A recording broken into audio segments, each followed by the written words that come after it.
Chapter 58 Four Dhammapalas of Gelug, Dhaka Warriors. Upon moving out of the Faran Hall, we may see its east and west side hall. The east side hall was called the Hall of Ghosts and Spirits before the liberation. It enshrines and worships Vajrabhairava, the chief Satyadevata, and the four Dharma guardians, the great Black Deva, Yamandaka, the Lord of Hades, the propitious Mother, Vaishravana, the Buddhist god of wealth. Dharma guardians differ from Satyadevatas, right? To those who are not familiar with Tibetan Buddhism, various manifestations look similar to us and are quite challenging to tell from each other. However, as a matter of fact, they are essentially different. Dharma guardians are inferior to Satyadevatas in terms of divine hierarchy. As mentioned previously, Satyadevatas are the real body of injunction and teach, and the Dharma guardians are in lower ranking compared with Satyadevatas. What is the essential relationship between them then? This relates to Vajrayana Buddhism, namely the detailed process of tantric practice. There are three honored ones for any practitioner of Vajrayana Buddhism. Namely, the practitioners should entrust these three throughout the whole practice process. What is the three honored ones? They are Guru, Satyadevata, and Dhaka. Repeatedly, there are three honored ones in the practice of Vajrayana Buddhism: Guru, Satyadevata, and Dhaka. Who empowers you all the way when you conduct the practice? Who implements the apishaka, consecration on you? Who teaches you the dharani? Your guru does. What is the essence upon accomplishment? It certainly is your Satyadevata, right? What are your three mysteries? Mystic body, mystic mouth, and mystic mind of the Tathagata corresponding to? How do you achieve the enlightenment? Your Satyadevata. Who is the essential guardian role during your practice activities? Your Dhaka. Hence, it is stated that in Vajrayana Buddhism, Guru, Satyadevata, and Dhaka are your three honored ones of empowerment, attainment, and performance during your tantric practice. We've expounded Guru and Satyadevata. Now let's talk about what Dhaka is. Dhakas, namely the four Dharma guardians, are the manifestations of Buddhas to offer guard and protection when you conduct a tantric practice, though you may not see them. In the whole process of your practice, they will come to secure your interest, the interest as a practitioner. Those Buddhas offering the protection and escorting you to attain enlightenment are called Dhakas, or Dhaka warriors, skywalkers. Though you cannot see them, Dhaka has been accompanying and gardening you incessantly as long as you are in cultivation. What are you protected from? To protect you from the external obstacles. Thus, this protection would enable you to reach your achievement of mundane and supramundane. Female skywalkers are called Dakinis or Vajrayoginis, while male skywalkers, Dhakas. We've mentioned the three Dakinis in the exoteric hall: Rikshavaktara Dakini, Shimhavakatra Dakini, and Vyaghravakatra Dakini, all of whom are Dharma guardians. Dhakas are exactly Dharma guardians who are the protective roles when you practice Tantra. So to summarize, Guru is the first of the three honored one, and Satyadevata is the second. The third one is inferior to Satyadevata in divine hierarchy, who is protecting and guarding you in your tantric practice, called Dharma guardian or Dhaka warrior. Hence the east side hall, or it should be more precisely named the Hall of Dharma Guardians. I am not quite certain whether it has been clearly interpreted on the difference between the 4 Dharma Guardians, Dakas, and Satyadevatas.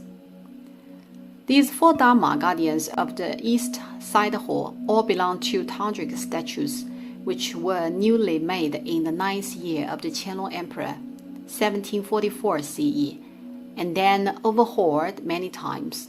Another 2 or 3 rounds of re-repairing were also taken up after the liberation.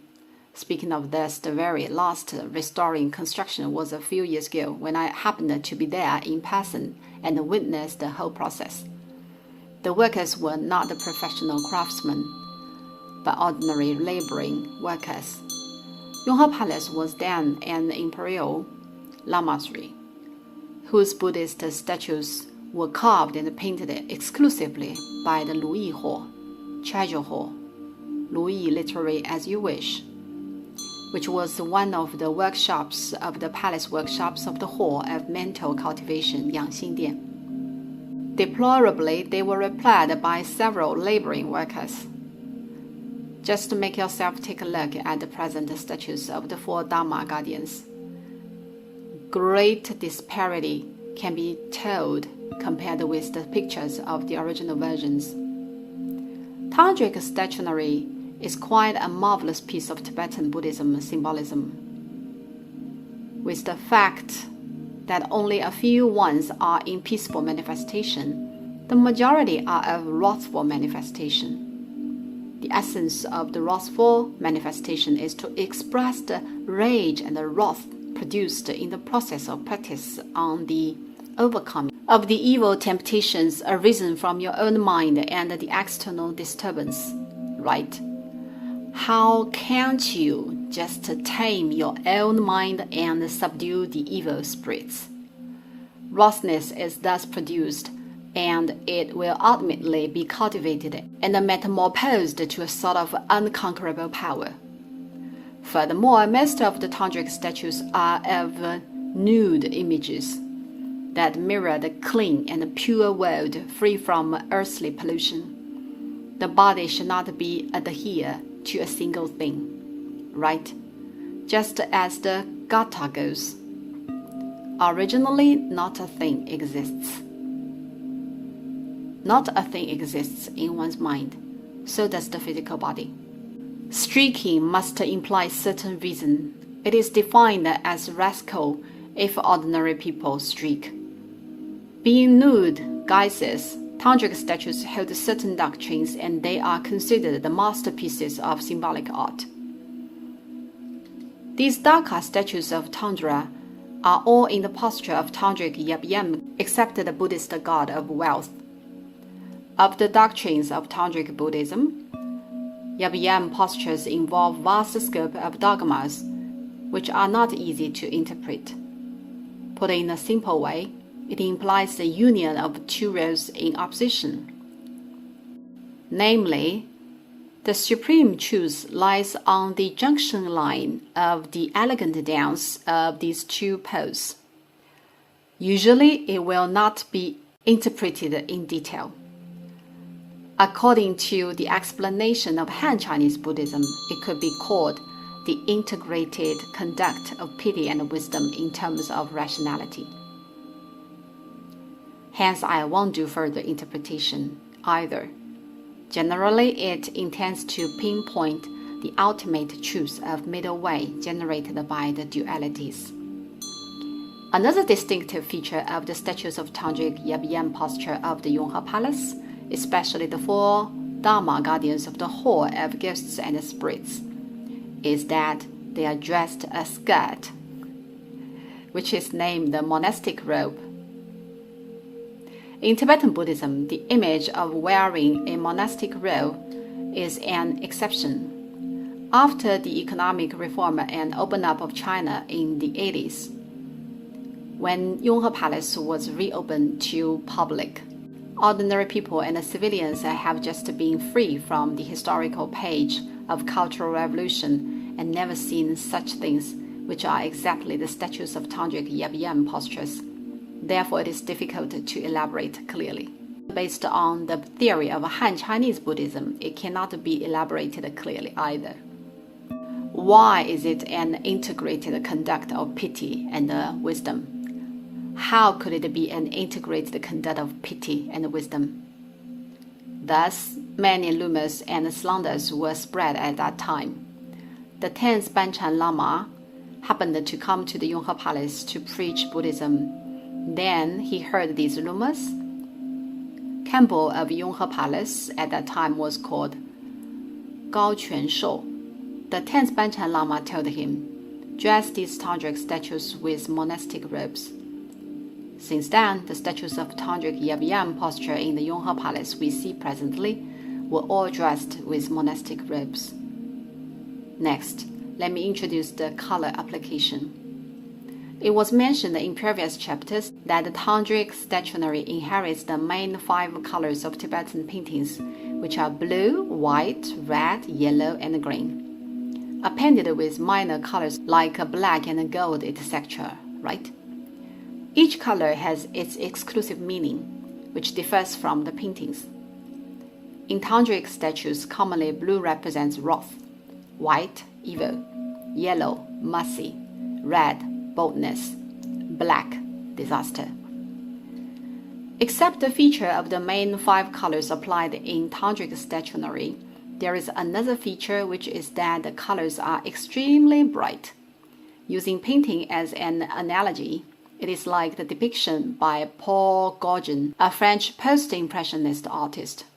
If red is to be used, choose the brightest red. If blue is to be used, choose the brightest blue. As Gauguin said at his time, choose the best one as long as certain color is to be used.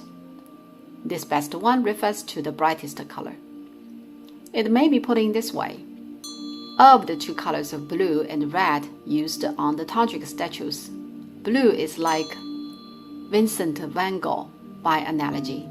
Red is like Henri Matisse, namely Fauve's Wild Beasts by analogy. Hence, the use of the color on tantric statues is a mixed style with extremely expressive language of colors. Furthermore, we may tell the preciousness and sculptural grading upon the colors used on the tantric statues. Why may we judge through the colors? The methodology is quite similar to oil paintings. Of the Western classical oil paintings, the more blue is used, the higher grading. This rule is similar to the tantric sculptures. This was true in the past, but is not nowadays, as nowadays pigment of different colors are of the same price. The color of blue used in painting in the past was from ore. So were the sculptures. This mineral blue is from the powder ground from lazurite, right?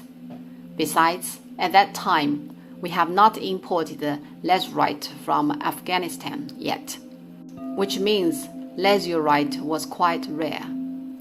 The lazurite used at that time was actually from Gyalrong, Tibet. Thus, it was both rare and expensive.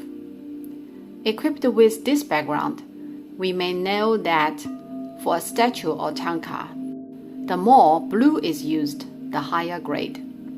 As articulated in previous chapters, of the 6 sections of Buddhist statues, 3 are available in Han Chinese and additional 3 are available in Tantric of Tibetan Buddhism. The additional 3 sections are statues of the Gurus, Satyadevatas, and the Dharma Guardians. The statues in this hall belong to the ones of Dharma Guardians. Dharma Guardians in Han Chinese Buddhism are the 4 guardian kings in the hall of Deva kings. Entering the hall of ghosts and spirits, we may see the statue of Vajrabhairava is enshrined at the center. This is the chief Satyadevata of Gelug, as mentioned, and it is flanked with the 4 Dharma guardians of Gelug along the left and right side, which are the great Black Deva, Yamantanka, the Lord of Hades, the propitious Mother, the Buddhist god of wealth.